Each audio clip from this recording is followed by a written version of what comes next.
जय Hind students, good morning. आज हम लोगों की बोनस एंड राइट इश्यू की क्लास नंबर 2 है।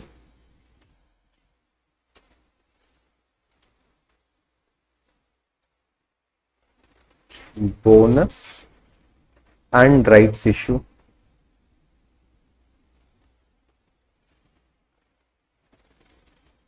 Class number 2। आज की क्लास में हम लोग बोनस इश्यू वाला टॉपिक फिनिश कर लेंगे। इफ पॉसिबल हम लोग राइट्स इश्यू स्टार्ट भी कर लेंगे। चलिए ध्यान से देखिएगा। आप लोगों ने लास्ट क्लास का पूरा अपना अच्छे से लिखा था? हाँ, लिखा हुआ है, कर लिया था, अटेंड कर लिया था ना, रिकॉर्डेड से उसको अटेंड कर लिया था। आपका मिस हो गया था, आप कर लेना उसको, ठीक है। एप्लीकेशन पे एडेड, बाकी आप लोगों ने किया ही था। सेम नोट्स हैं आप लोगों के पास आज में। चलो, तो बोनस इश्यू में लास्ट क्लास में हम लोगों ने क्या क्या सीखा था? हम लोगों ने सीखा था बोनस इश्यू के अंदर कि bonus issue is issue of additional shares free of cost to the existing share holders. Existing share holders को हम लोग फ्री ऑफ कॉस्ट शेयर्स देते हैं। किस लिए या कहां से हम लोग ये शेयर्स इश्यू करते हैं? Out of free reserves, securities premium and capital redemption reserve. तो बेसिकली हम लोग बोनस इश्यू में क्या करते थे? जो हमारे रिजर्व्स होते हैं उन रिजर्व्स को कैपिटलाइज करते हैं, यानी रिजर्व्स को डेबिट करके किसको क्रेडिट करते हैं? शेयर कैपिटल को। तो इसकी जर्नल एंट्री हम लोगों ने क्या सीखी थी? ध्यान से सुनना। हम लोगों ने कहा था कि इसकी जर्नल एंट्री कुछ इस प्रकार होती है कि CRR debit, securities premium debit, general reserve debit, profit and loss debit. यानी बेसिकली हम लोग सीआरआर, सिक्योरिटीज प्रीमियम और जितने भी फ्री रिजर्व्स होते थे वो इस्तेमाल कर सकते थे क्या करने के लिए? Bonus issue to bonus to share holders. और फिर बोनस टू शेयर होल्डर्स को डेबिट करके हम क्या करते थे? To share capital. ये हमारी बेसिक सी जर्नल एंट्री होती थी। हम लोगों ने इसके अंदर में सीखा कि सिक्योरिटीज प्रीमियम का इस्तेमाल और कैपिटल रिजर्व का इस्तेमाल तभी कर सकते हैं जब कैश में रियलाइज हो, कैश में रियलाइज हो, ठीक है। अगर कैश में रियलाइज नहीं हुए, जैसे अगर हमारा कोई fixed asset sold at profit है बट वो कैश में रियलाइज नहीं हुआ, ठीक है, अगेंस्ट काइंड हुआ। जैसे हमने आपको कोई 1 लाख रुपए का सामान दिया, उसके बदले आपका 70,000 का सामान लिया, तो 30,000 रुपए का मुनाफा हुआ ना, but it is not realised in cash. वैसे सिक्योरिटीज प्रीमियम, शेयर इशू किया फॉर मशीनरी, मशीनरी 2 लाख की, मेरा शेयर 1.5 लाख का, तो 50,000 का प्रॉफिट हुआ, लेकिन it is not realised in cash. या हम कह सकते हैं कि सिक्योरिटीज प्रीमियम हो गया वो। बेसिकली 2 लाख की मशीन ले रहे हैं तो 2 लाख का ही शेयर माना जाएगा, लेकिन वो क्या हो जाएगा? Extra amount securities premium. अब ये जो सिक्योरिटीज प्रीमियम है ये रियलाइज इन कैश नहीं है, तो इसको भी हम लोग इस्तेमाल नहीं कर सकते। तो जो भी सीआरआर है, सिक्योरिटीज प्रीमियम है, ये इस्तेमाल करेंगे। फ्री रिजर्व्स का इस्तेमाल करेंगे, लॉक्ड रिजर्व्स का इस्तेमाल नहीं करेंगे, रिवैल्यूएशन रिजर्व का इस्तेमाल नहीं करेंगे, क्योंकि रिवैल्यूएशन रिजर्व एक फालतू का रिजर्व होता है, वो असल में कोई वैल्यू नहीं रखता है। Is this clear? क्लियर है? चलिए देखिए ध्यान से।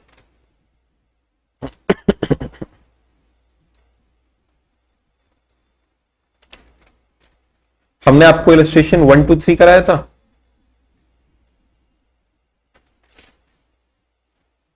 आइए देखते हैं इलस्ट्रेशन नंबर 4।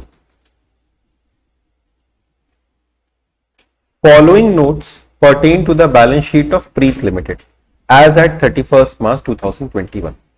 आपको प्रेफरेंस दिया हुआ है, इक्विटी दिया हुआ है, इश्यूड एंड सब्सक्राइब्ड कैपिटल है इतना इतना, रिजर्व्स एंड सरप्लस है, उसमें जनरल रिजर्व है, सीआरआर है, सिक्योरिटीज प्रीमियम है, प्रॉफिट एंड लॉस अकाउंट है। 1 अप्रैल 2021 को company has made final call at the rate ₹2 each on 1,35,000 equity shares. The call money was received by 20th April 2021. Thereafter, the company decided to capitalize its reserve by way of bonus at the rate of 1 share for every 4 shares held. 1 अप्रैल 2000। ये वाला same question लोग कर चुके हैं क्या?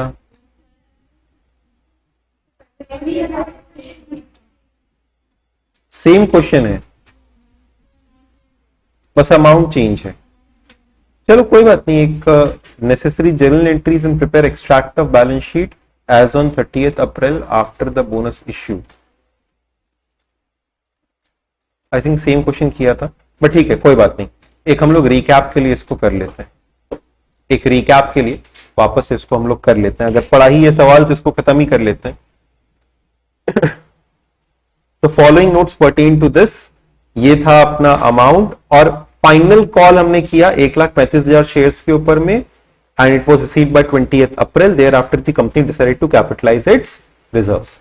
तो बताइए सबसे पहले एंट्री हम लोग किस चीज की करते हैं? फाइनल कॉल की। फाइनल कॉल की एंट्री क्या हो जाएगी? 1,35,000 शेयर के ऊपर में ₹2 का फाइनल कॉल किया गया, एंट्री क्या हो जाएगी? Share final call account debit to share capital account, फिर उसके बाद bank account debit to share final call account. ये हो गया फाइनल कॉल की एंट्री। फिर उसके बाद बोनस की एंट्री। बोनस कितना दे रहे हैं बताओ? 1 फॉर एवरी 4, तो 1/4। ठीक है, चलिए एक बार कर ही लीजिए इसको फटाफट, जर्नल एंट्री पास कर लीजिए। एक्सट्रैक्ट ऑफ बैलेंस शीट आप लोग बना लेंगे खुद से।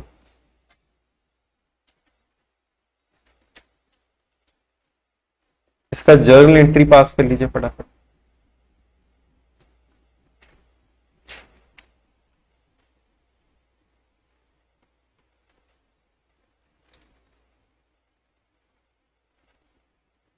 बताइए सबसे पहली entry, share final call account debit, कितने रुपए? 2 इंटू 1,35,000, 2,70,000। 2 बताइए क्या करना है? Share capital account,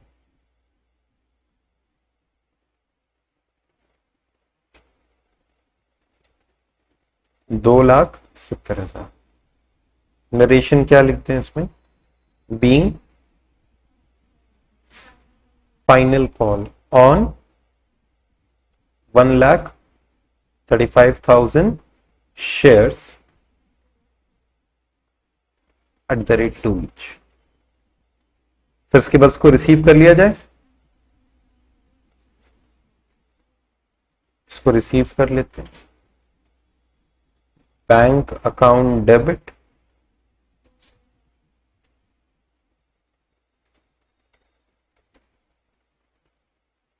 to share final call account,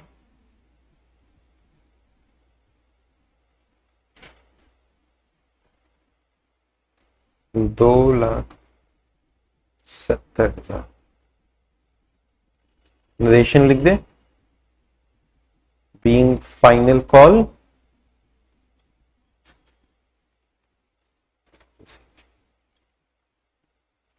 third बताओ।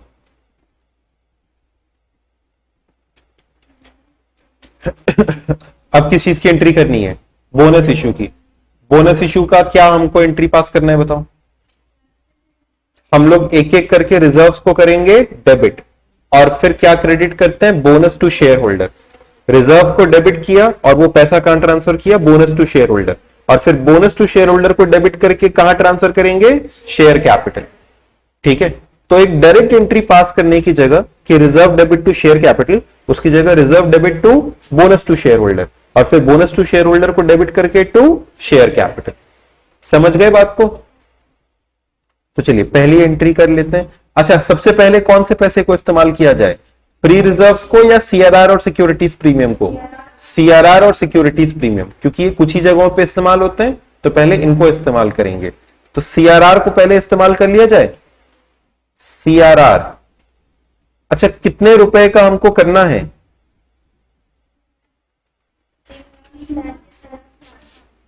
3,37,500। कैसे कैसे करके 3,37,500 आ रहा है? एक वर्किंग नोट में दिखाते हैं। थोड़ा स्पेस छोड़ करके कर लीजिए working note number 1, calculation of bonus issue.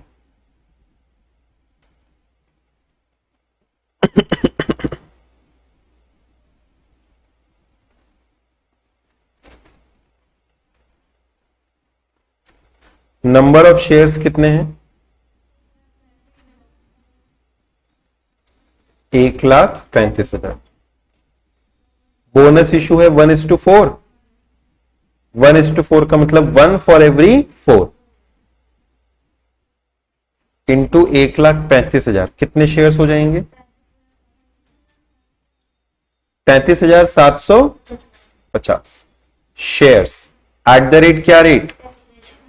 Eight the rate 10 each.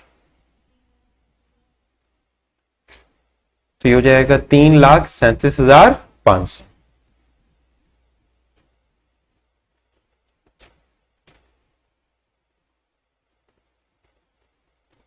$3,37,500।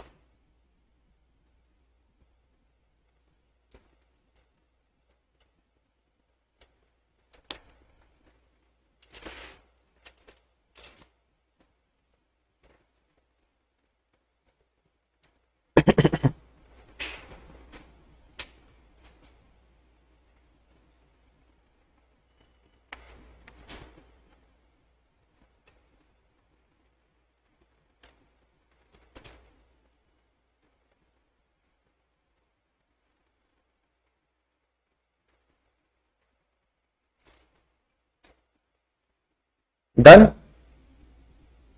चलो नेक्स्ट, ये हो गया सीआरआर। इसके बाद सिक्योरिटीज प्रीमियम।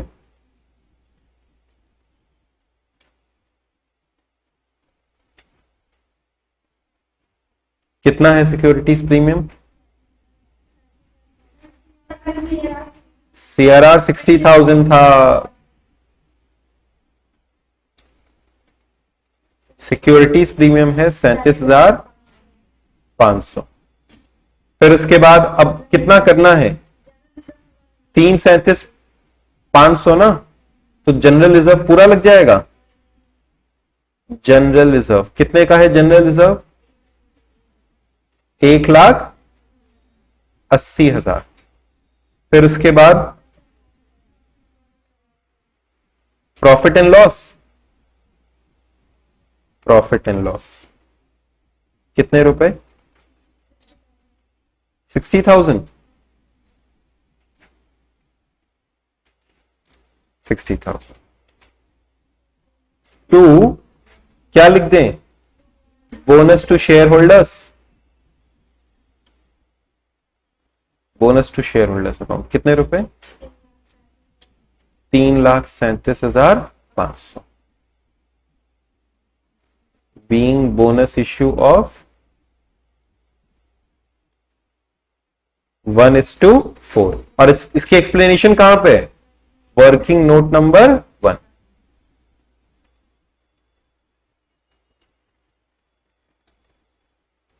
फिर इसके बाद सिंपल सी एंट्री बताइए क्या? बोनस टू शेयर होल्डर्स को कर देंगे डेबिट। टू क्या कर दें? Share capital.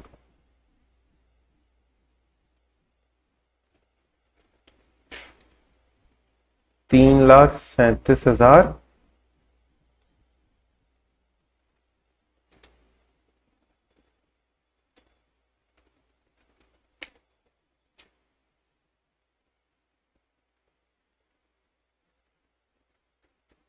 Bonus shares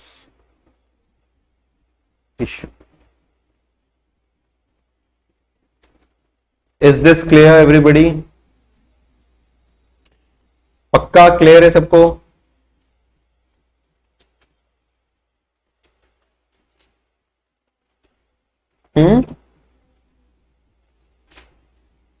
balance sheet आप लोग बना लेंगे ना?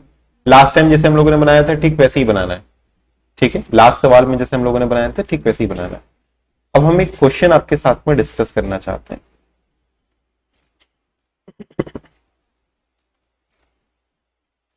Please come to question number 2।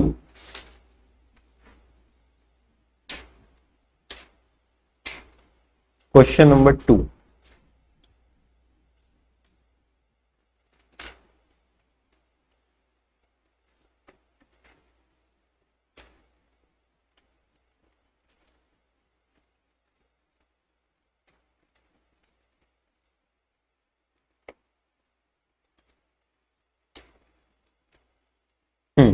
Question number 2 आ गए, देखो ध्यान से। The following notes pertain to Bright Limited's balance sheet as at 31 March 2021। आपको दिया हुआ है share capital authorised 20 crore shares of ₹10 each, issued and subscribe 10 crore equity shares of ₹10 each, 2 crore 11% cumulative preference shares of ₹10 each. ये ऑथराइज्ड हो गया।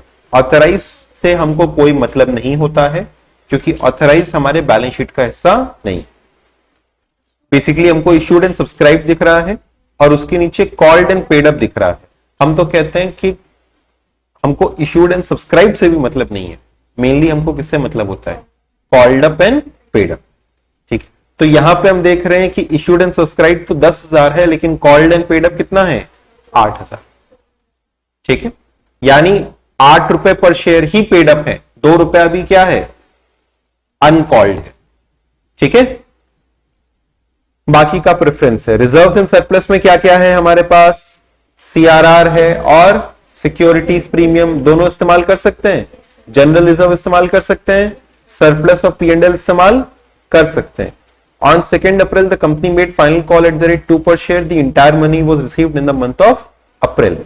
1 जून को company ने डिसाइड किया to issue equity share holders bonus issue या bonus shares at the rate of 2 share for every 5 shares held. ठीक है, इस सवाल के अंदर में कुछ भी नया नहीं है, वो सेम टू सेम चीजें हैं जो कि पहले थी।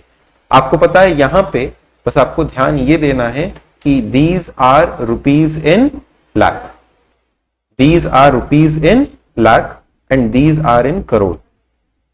अब कई बार क्या होता है कि आप लोग ये करोड़ और लाख के अंदर में खिलवाड़ कर देते हैं, तो ये खिलवाड़ बस आप लोग न करें। आपका ये यूनिट टेंस 100,000 मजबूत है कि नहीं है, बस इतना सा देखने के लिए हमने ये वाला सवाल अभी पिकअप किया। ठीक है, क्या इसका जर्नल हम आपको पास करवा दें? बस आप बैलेंस शीट के लिए स्पेस छोड़ेंगे, हम कल आपकी कॉपीज के अंदर में बैलेंस शीट चेक करेंगे। ठीक है, जो लोग रिकॉर्डेड भी कर रहे हैं हम उनके पास भी आकर के हम बैलेंस शीट आपकी चेक करेंगे। आप लोग इसके लिए स्पेस छोड़े बैलेंस शीट के लिए और इसको जरूर से कंप्लीट करें। क्वेश्चन नंबर 2 ओपन करें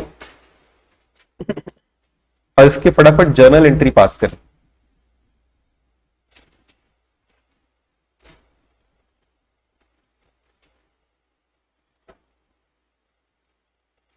जर्नल एंट्री पास करें। क्वेश्चन नंबर 2,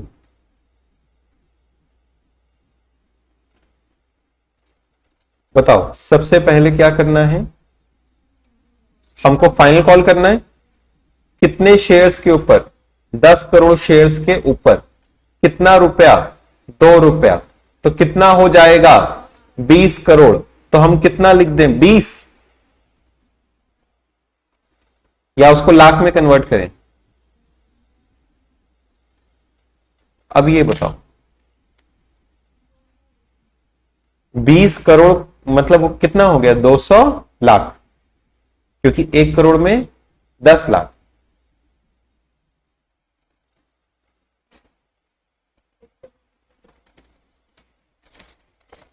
इसमें बहुत पानी है। हे भगवान, तुम लिख करके तो नहीं देख रहे हो, यूनिट टेंस 100,000 10,000 लाख, हाँ एंट्री कर रहे हो ना। बताओ 1 करोड़ में कितना लाख,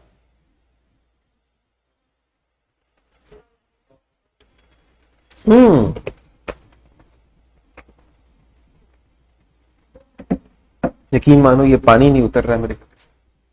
1 करोड़ में 100 लाख ऑब्वियसली। तो बताओ 20 करोड़ रुपए हैं, तो 20 करोड़ का मतलब कितना हो जाएगा, 20 इंटू 100, 2,000। अरे ऐसे भी पहचान लेते, ये 10,000 या 8,000, कितना पैसा मांगना है, 2,000।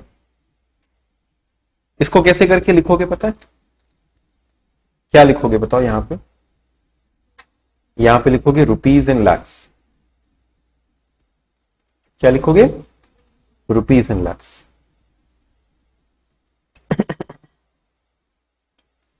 फिर लिखोगे डेबिट क्रेडिट। बताओ पहली एंट्री हो जाएगी share final call account debit. कैसे करके दिखाओगे, कितना करोड़?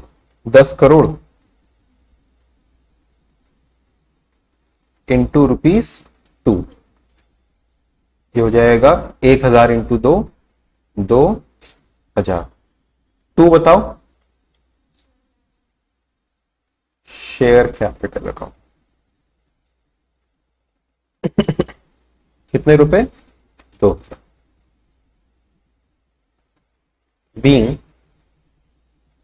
बीइंग क्या?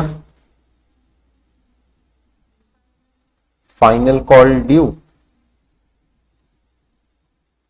On 10 crore shares @2 each। फिर उसके बाद bank account debit,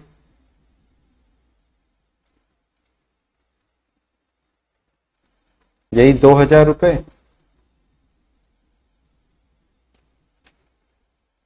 to share final call account, कितने रुपए? 2000। क्या चीज हो जाएगा बताओ? बीइंग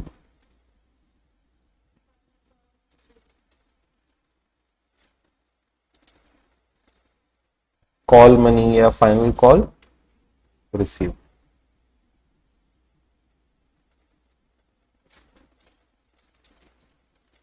इसके बाद बताइए बोनस इश्यू का। बोनस इश्यू की एंट्री कितना होगा अमाउंट का बोनस इश्यू? 2 फॉर एवरी 5, कितना हो जाएगा? 4000, करेक्ट, 4000 लैक्स, है ना? तो एंट्री बताओ क्या क्या डेबिट किया जाए। पहले सीआरआर का इस्तेमाल कर लें। सीआरआर अकाउंट डेबिट कितने रुपए? 1485। फिर किसका इस्तेमाल करें? Securities premium. तो सिक्योरिटीज प्रीमियम अकाउंट डेबिट कितने रुपए?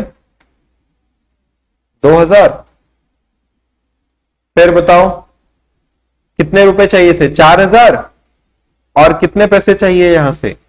बाकी का जनरल रिजर्व से ले लीजिए, 515। तो जनरल रिजर्व डेबिट कितने रुपए? 515। टू बताओ क्या हो जाएगा? Bonus to share holders account कितने रुपए? 4000।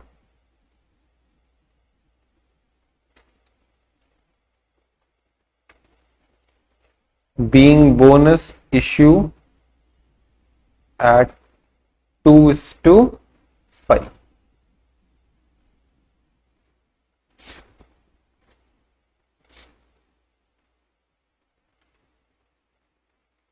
फिर उसके बाद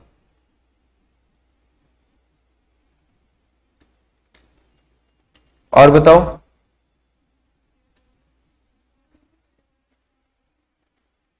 bonus to share holders account debit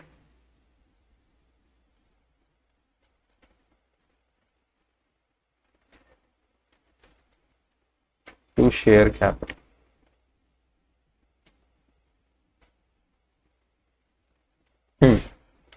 कितने रुपए? 4000। चलो हो गया क्या? इजी है।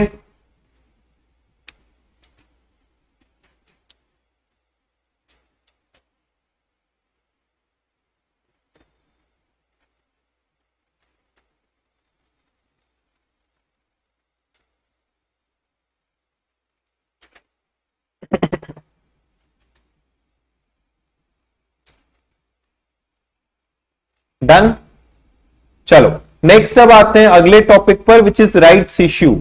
राइट्स इश्यू क्या होता है ये समझते हैं।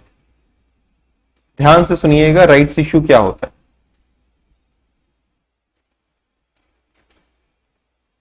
कई बार क्या होता है कि हम अपने एग्जिस्टिंग शेयर होल्डर्स को पहले मौका देना चाहते हैं कि हमारे शेयर्स खरीदो, जैसे से फॉर एग्जांपल मान लो आप एक शेयर होल्डर हो, आप एक शेयर होल्डर हो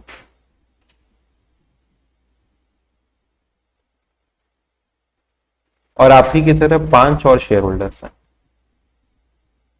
4 और शेयर होल्डर्स हैं, हर किसी के पास बराबर बराबर हिस्सा है एक कंपनी के अंदर। तो बताओ हर किसी के पास कितना हिस्सा है? मान लो अगर हम कहें कि 5 लोग हैं, हर किसी के पास बराबर हिस्सा है, तो हर किसी के पास कितना हिस्सा है? 1/5। I can say 20% with each. 20% हर किसी का है, 20% 100% हो गया। आज इस कंपनी के अंदर में 100 करोड़ रुपए थे, ठीक है, और ये कंपनी की वैल्यू बढ़ती जा रही थी। कंपनी की value was an increasing mode, ठीक है, उसकी वैल्यू 100, 120, 150 इस तरीके से बढ़ती जा रही थी। इस कंपनी ने इसी वैल्यूएशन पे 5 शेयर होल्डरों से और पैसा लिया, उतना ही जितना अभी इसमें लगा हुआ है।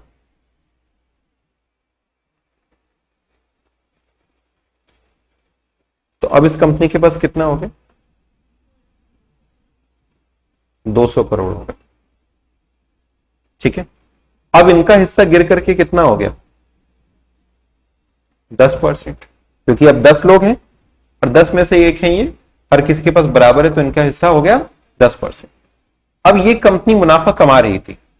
इस कंपनी ने मान लो 40 करोड़ रुपए का मुनाफा और कमाया, तो अब ये कितना हो गया? 240।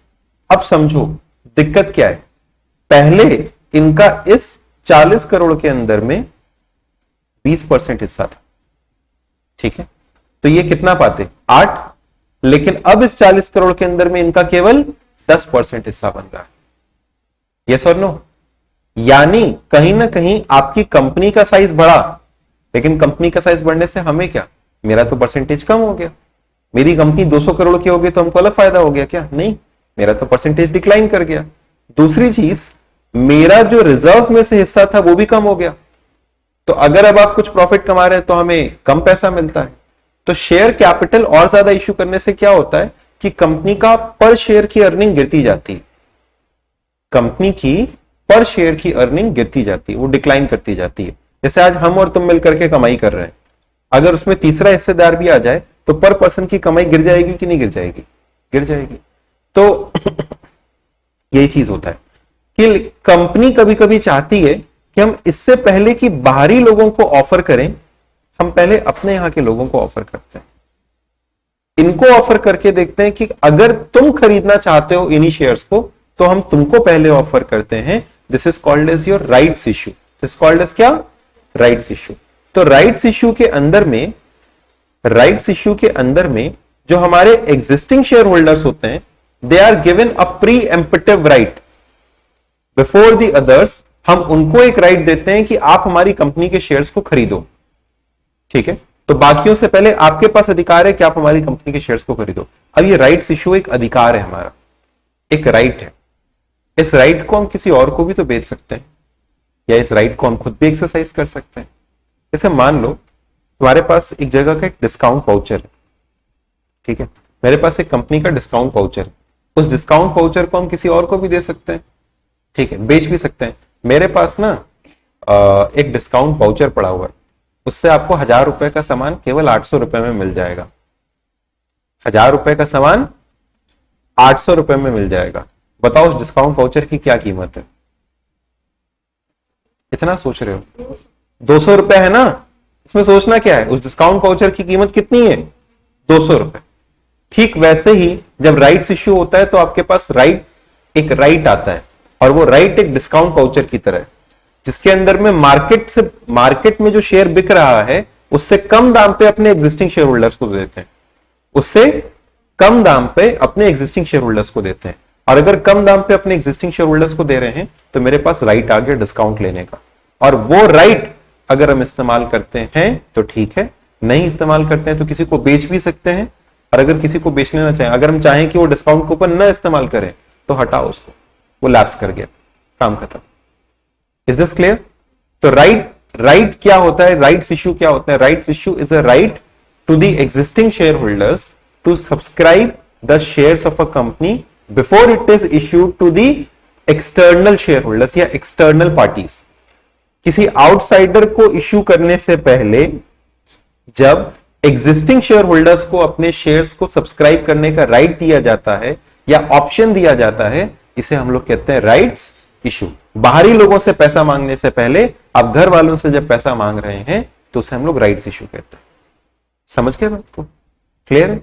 इसमें जनरली मार्केट वैल्यू से कम रेट पे हम शेयर इशू करते होंगे कि ज्यादा रेट पे?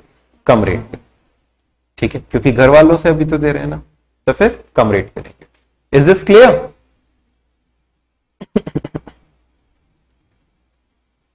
इसका सेक्शन कौन सा है? सेक्शन 62। बोनस इशू का कौन सा था? 61। राइट्स इशू का कौन सा है? 62।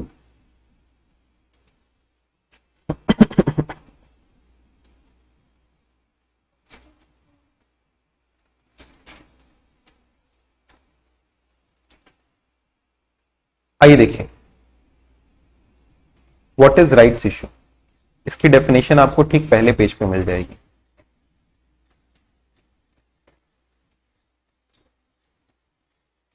डेफिनेशन इसकी आपको ठीक पहले पेज पे मिल जाएगी। Rights issue is an issue of rights to a company's existing share holder that entitles them to buy additional shares directly from the company in proportion to their existing holding. यानी तुम्हारे पास 10 share है, तुम्हारे पास 2 share है, तो आपको 5 का right मिलेगा तो इनको 1 का राइट मिलेगा। It is in proportion. ऐसा जरूरी नहीं है कि सबको एक बराबर मिलेगा। It is in proportion to their existing share holding within a fixed time period. In a rights offering the subscription price at which each share may be purchased is generally at a discount to the current market price. ठीक है, यानी generally जो market price है उससे कम दाम पे हम लोग इशू करते हैं। राइट्स आर ऑफन ट्रांसफरेबल, यानी अगर हम चाहें तो किसी और को बेच सकते हैं, allowing the holder to sell them in the open market. और क्या वैल्यू ऑफ राइट है? क्या वैल्यू ऑफ राइट है? जैसे अगर हम कहें कि कूपन से पहले और कूपन के बाद क्या दाम था? कूपन से पहले 1000 रुपए का दाम था, कूपन लगाने के बाद 800 रुपए का दाम था, तो कूपन का दाम कितना हो गया? 200। तो वैसे हम कहते हैं कि राइट्स इश्यू करने से पहले और राइट इश्यू करने के बाद क्या दाम था। सर इसका मतलब ये कि समझो, ध्यान से सुनना, बाजार में हमारे शेयर बिक रहे थे 150 रुपए के और हमने अब तुम लोगों को शेयर इश्यू कर दिया 130 रुपए का। तो समझो बाजार में 150 का भी शेयर हो गया, 130 का भी शेयर हो गया। शेयर तो सारे सेम है, लेकिन कुछ लोगों ने 150 पे खरीदा था, अभी जाकर के किस पे खरीद लिया? 130 पे। तो अंत में जो प्राइस आएगा वो तो दोनों को मिला करके आएगा ना। कुछ ने 150 दिया है, कुछ ने 130 दिया, तो जो शेयर का दाम बनेगा वो तो दोनों को मिला करके बनेगा ना। यस और नो? जैसे अगर हम कहें बराबर बराबर होता, 150 के शेयर्स और 130 रुपए के शेयर्स बराबर बराबर होते, तो मिला करके 140 रुपए का वो शेयर बनता ना। तो वैसे ही करके हम लोग 2 तरीके से वैल्यू निकालते हैं। एक राइट्स इश्यू करने से पहले जो उसका दाम था उसे हम लोग कहते हैं एक्स राइट्स प्राइस। क्या कहते हैं? X rights, sorry, rights issue करने से पहले जो प्राइस है, राइट्स इश्यू करने से पहले जो प्राइस है हम लोग उसे कहते हैं कम राइट प्राइस। और जो राइट इश्यू करने के बाद हो गया उसे हम लोग कहते हैं एक्स राइट प्राइस। समझना इसको। जब तक तुम्हारे हाथ में कूपन है, जब तक तुम्हारे हाथ में कूपन है, ठीक है, तुम्हारे पास में कूपन है, कम कूपन कम राइट, जब तक तुम्हारे हाथ में राइट है तब तक दाम कम तो हुआ नहीं है, तब तक तो दाम कम नहीं हुआ है। दाम कब कम होगा? जब तुम्हारे हाथ से वो कूपन चला जाएगा, जब तुम्हारे हाथ से वो राइट चला जाएगा। X right, x right. तो एक होता है कम राइट, जब तक मेरे हाथ में वो राइट है, अभी वो दाम कम नहीं हुआ, और जब हम वो उस राइट को एक्सरसाइज कर लेंगे तो फिर वो दाम कम हो जाएगा, उसे हम कहेंगे एक्स राइट प्राइस। तो 2 तरीके की प्राइस होती है, एक होता है कम राइट प्राइस और एक होता है x right price.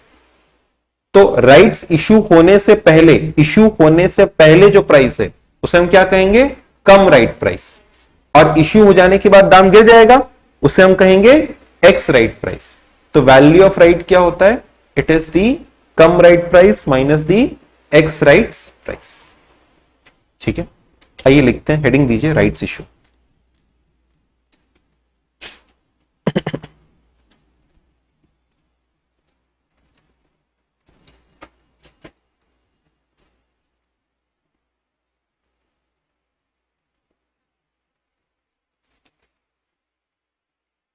Rights issue,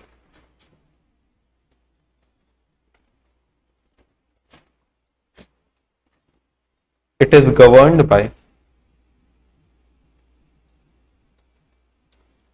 section 62 of companies act 2013।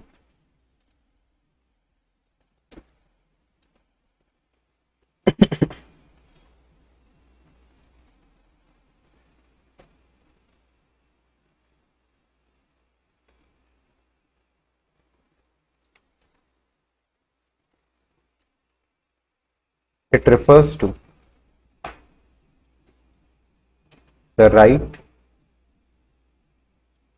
given to existing shareholders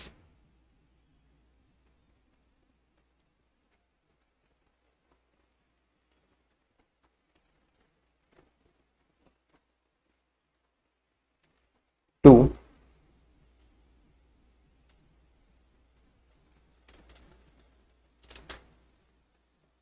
subscribe the shares of a company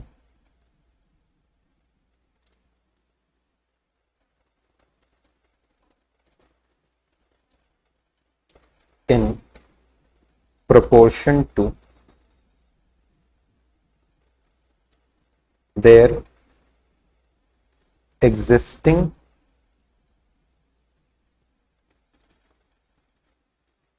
shareholding।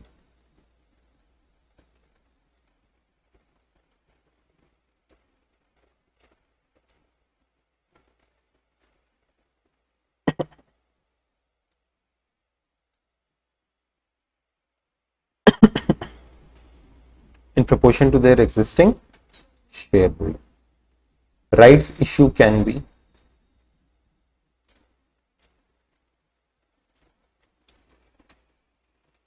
rights issue can be या तो हम उसको एक्सरसाइज कर सकते हैं, एक्सरसाइज, इसको हम लोग रेनाउंस्ड भी कहते हैं। जैसे हम लोग उसमें कहेंगे कि the share holder renounced it's right, यानी उसने अपने राइट का इस्तेमाल कर लिया। Transferred,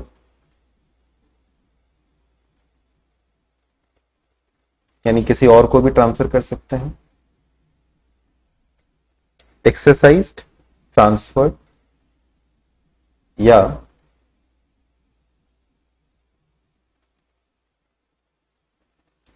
left to lapse after a time period, यानी हम उसको छोड़ भी सकते हैं, तो कुछ समय के बाद वो क्या हो जाएगा, लैप्स हो जाएगा।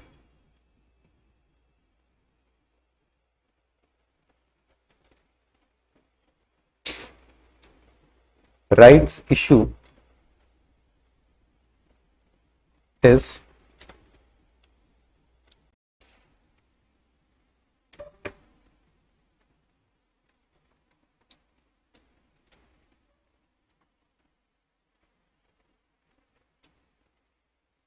generally made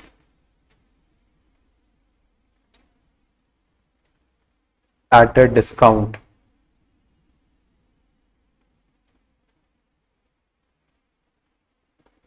to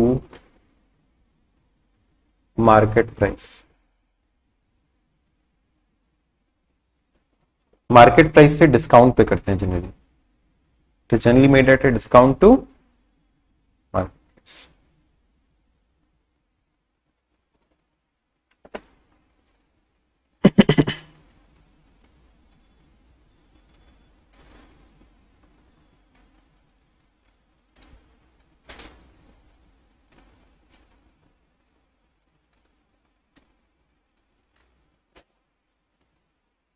चलिए आगे सुनिए। अब देखो हम लोग को एक और चीज लिख लो, value of right is equal to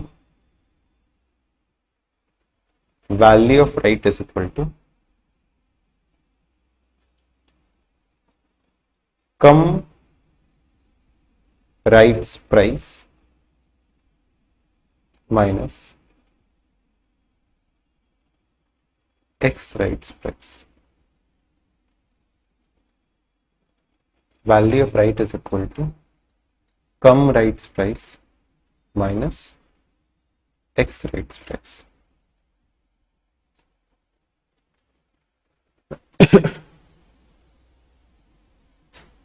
ठीक है, चलो आप देखो ध्यान से समझना, कम राइट प्राइस और एक्स राइट प्राइस का मतलब समझ में आया कि नहीं आया, पहले ये बताओ। जो राइट्स एक्सरसाइज करने से पहले है वो कम राइट प्राइस है, और हमने जब राइट एक्सरसाइज कर लिया एक्स राइट प्राइस, क्योंकि अब उसमें राइट्स नहीं रह गए। समझ गए? तो जब तक मेरे हाथ में कूपन है cum right, cum coupon, I have the coupon, ठीक है, इंक्लूडिंग दैट, हमने कूपन उसमें से निकाल के बजा लिया उसको, तो x right, x coupon. Is this clear? क्योंकि इन शब्दों को जब आप इंटरप्रेट करते हैं तो फिर आप कभी गलती नहीं करते। अब देखो सवाल यह है कि सर आपने ये तो समझा दिया कि कम राइट का मतलब क्या, एक्स राइट का मतलब क्या, लेकिन ये वैल्यू कैसे करके निकालेंगे? जैसे ये मेरी बात समझना, अगर हम कहें कि तुम्हारे पास 4 शेयर हैं,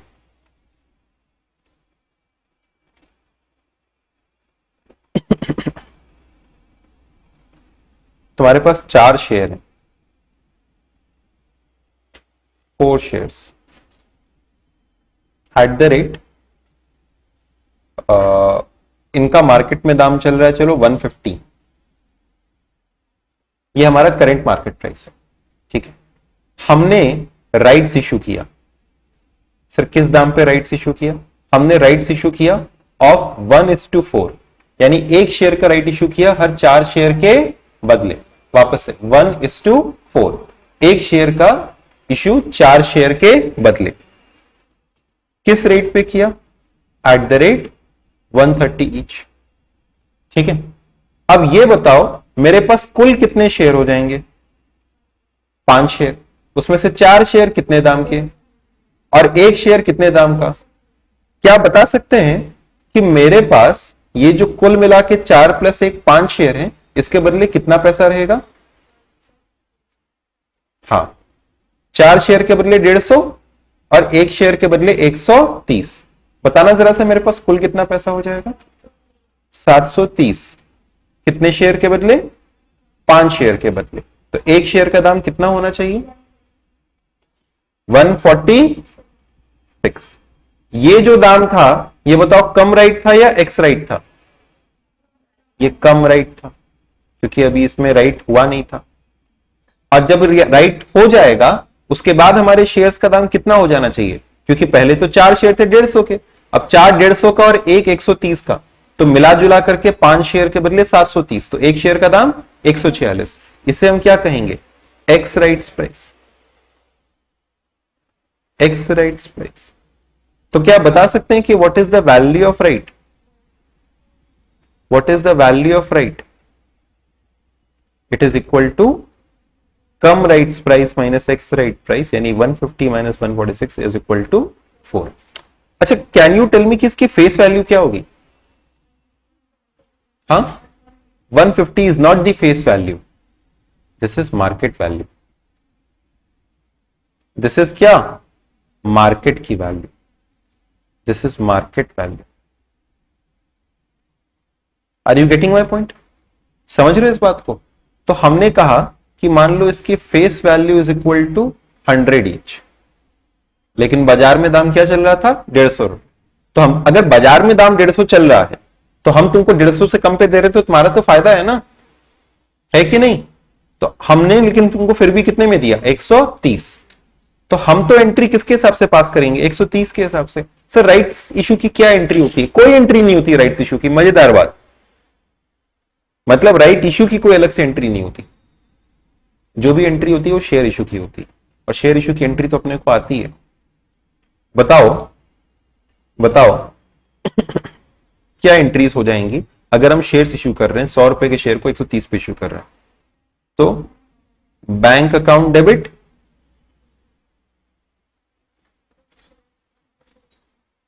टू शेयर कैपिटल, अगर हम डायरेक्टली कर दें तो वो फर्स्ट एंड फाइनल कॉल ये वो सब चक्कर न रख करके अगर हम डायरेक्टली कर दें तो कितना हो जाएगा? शेयर कैपिटल 100 रुपए का और सिक्योरिटीज प्रीमियम कितने का? कितने का? हाँ, यही यही तो मजा है। बताओ सिक्योरिटीज प्रीमियम कितने का? Your options are 46, 50, 30। 30 रुपीज। कितने का इशू किया? कितने का इशू किया? हाँ 30 रुपीज, क्योंकि हमने तो कितने का इशू किया? 130 का ना। 150 तो मार्केट में दाम चल रहा था, हमने तो 130 का किया, तो हमें कितना मिला? 30। और बैंक में कितना आ गया? 130। हम इसमें कहेंगे हमको कुछ नुकसान हो गया 16 रुपए का? नहीं, आपने जितने का इशू किया सो आपने उतना रिकॉर्ड कर लिया। हाँ, बाजार से कम पे दिया क्या? हम बाजार से कम दाम पे दिया। Is this clear? हम तो कंपनी के बिहाफ पे रिकॉर्डिंग कर रहे थे, इसका जर्नल हो जाएगा। एफवी माने फेस वैल्यू, ठीक है। एक एग्जांपल नोट कर लेना तो ऐसे ही रफली इसको, ये एग्जांपल नोट कर लेना प्लीज।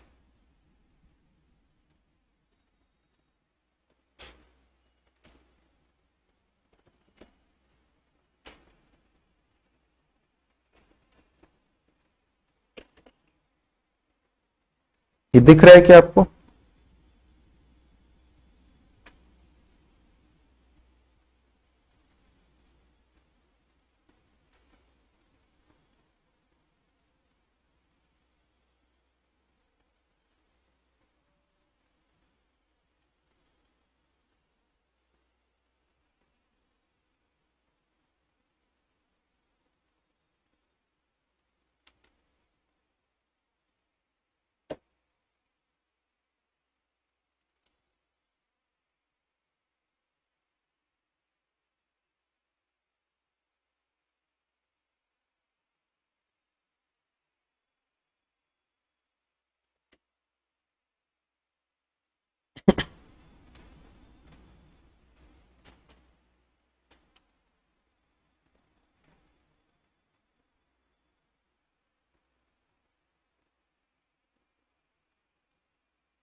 डन। तो मतलब सर इसमें इतनी सी ही चीज है बस? हाँ जी, सिर्फ इतनी सी चीज, यही है हमारा राइट्स इशू।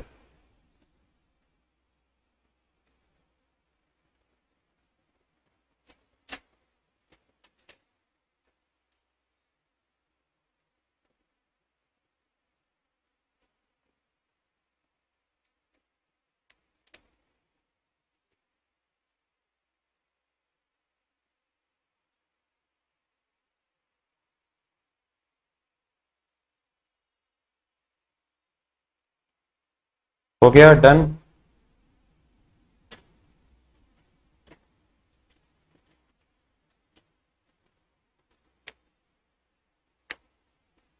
चलो आओ आगे देखो।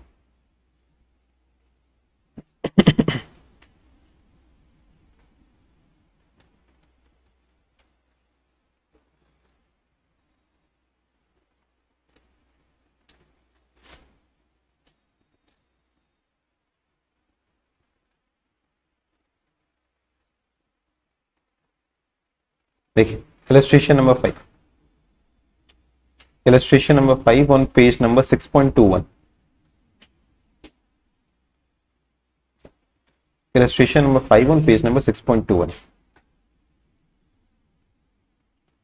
A company offers new shares of rupees 100 each at 25% premium to existing shareholders on 1-for-4 basis. एक शेयर देंगे 4 के बदले, ठीक है। अच्छा कितने में देंगे? कितने रुपए में? 125, 25% प्रीमियम ऑफ 100 यानी 125 में देंगे। कम राइट्स प्राइस अभी फिलहाल कितना है? 150। 150 वाले शेयर को हम 125 में दे रहे हैं, लेकिन 1 फॉर एवरी 4। तो बताओ टोटल कितने शेयर हो जाएंगे? 5। एक शेयर कितने का? 125। 4 शेयर कितने के? 150। बताओ एक्स राइट्स प्राइस कितनी हो जाएगी? अपने तरीके से लिख करके प्रैक्टिस करो। इलस्ट्रेशन नंबर 5 क्या लिखेंगे? जैसे अभी हमने आपको लिखवाया वैसे लिखो उसको। क्या लिखेंगे? Ex rights price is equal to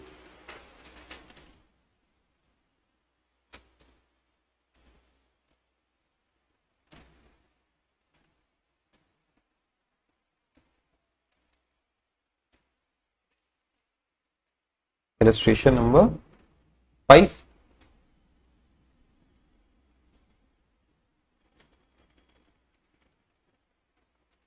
x rights price is equal to 150 रुपए के 4 शेयर प्लस एक शेयर 125 रुपए का डिवाइडेड बाय टोटल 5 शेयर, यानी 725 डिवाइडेड बाय 5 145 पर शेयर। तो value of right is equal to, formula लिखना, cum right price minus ex right price. Cum right price minus ex rights price is equal to 150 minus 145 is equal to rupees. इसका journal भी pass करना होगा तो आप लोग कर लेंगे। तो सर क्या सिर्फ इतना सही है राइट्स इश्यू में? सिर्फ इतनी सी चीज है। देखो इसका अकाउंटिंग देखो एकदम वैसे ही सिंपल सा है कि नहीं? Bank to equity share capital, bank to equity share capital to securities premium. अगर सिक्योरिटीज प्रीमियम पे हुआ है तो डिस्काउंट पे तो हो नहीं सकता। हो जाएगा? चलिए ये वाला बताइए। Example number 5। Example number 5, a company has कितना? ऐसे ही देखिए बता दो, 1 lakh share of ₹10 each and having market value कितना? 46। Issues right shares in the ratio of 1:10 at an issue price of कितना? इश्यू प्राइस कितना है? 31। तो बताओ क्या हो जाएगा? एक्स राइट्स वैल्यू क्या हो जाएगी?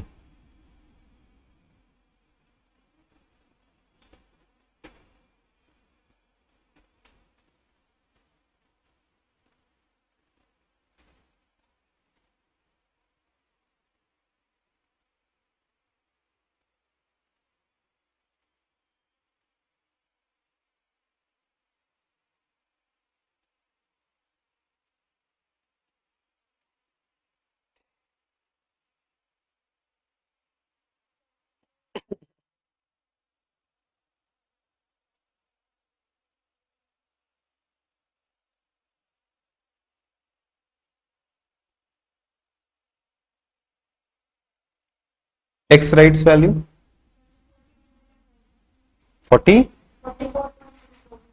4.64। आइए चेक करते हैं। 10 शेयर कितने रुपए के? कम ऑन, 10 शेयर कितने रुपए के? 46। और एक शेयर कितने रुपए का? 31। टोटल कितने शेयर? 11। बताइए कितना आ रहा है? 44.64। अच्छा लेकिन पता है हमें सिर्फ जर्नल एंट्री पास करनी है, तो ये सब करने की जरूरत है क्या? क्योंकि जर्नल एंट्री में तो ये सब नहीं आता है ना। जर्नल में तो क्या आएगा? कितने रुपए का इश्यू किया? 31 का। फेस वैल्यू कितनी है? 10। तो 21 रुपए का क्या हो गया? प्रीमियम। कितने नंबर ऑफ राइट्स इश्यू होंगे? 10,000। जर्नल एंट्री बताओ। Bank to share capital to securities premium 10,000 into 31। तो 10,000 इंटू 31 कितना हो जाएगा? 3,10,000। तो 3,10,000 रुपए का हमने इश्यू किया, उसमें 1,00,000 रुपया क्या है शेयर कैपिटल और बाकी का 2,10,000 क्या है सिक्योरिटीज प्रीमियम। कल हम लोग इसके ऊपर में कुछ कुछ क्वेश्चंस और करेंगे, ठीक है, कुछ क्वेश्चंस इसके ऊपर में कल हम लोग और करेंगे और इस चैप्टर को हम लोग आराम से फिनिश कर लेंगे। एक बार जितना हमने होमवर्क दिया उसको जरूर से करिएगा, ठीक है। Thank you so much, next class मिलते हैं।